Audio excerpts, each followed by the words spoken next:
3 generations of Chico's Slater family have been volunteers and donors at the Torres shelter. The Howard Slater Memorial Fund at NVCF is named after the family patriarch.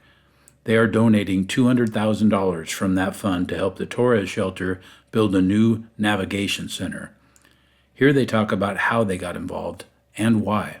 So my involvement with the Torres shelter started when Howard and I painted the beds for the original building that I think Mary Flynn bought them Army surplus or something, and we painted them, and Howard hauled them to the shelter, and that was my first involvement. Mary Flynn asked me to join the board about 25 years ago. And I was on the board for 10 years. I took over fundraising.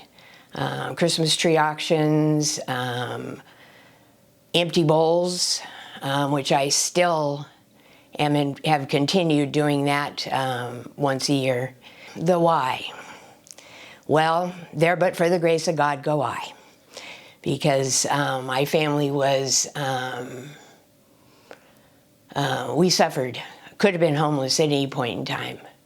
And so that was what touched my heart, getting involved in actually making something happen. And that's kind of what I'm known for, is, well, just ask Diane. So I try to make things happen. Growing up, I always heard about the Torres shelter and didn't actively participate in that until, actually I moved back I was down in the Bay Area for a while working, and when I moved back, one of my first projects I got to do was an expansion of the Torres shelter. So that was really my first real involvement, getting under the hood and meeting the folks that are the clients and the staff. And then ever since then, I kind of fell in love with them and have been a contributor and been trying to help them out whenever I can.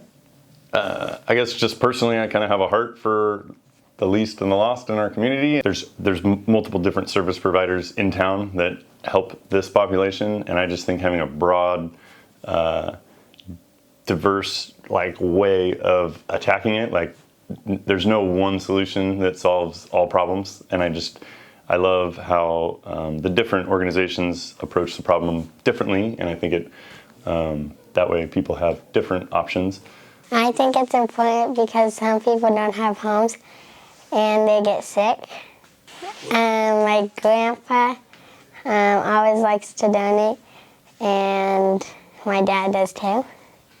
My friend Carla had a hard life, and she was homeless for 3 years and went to jail 5 times.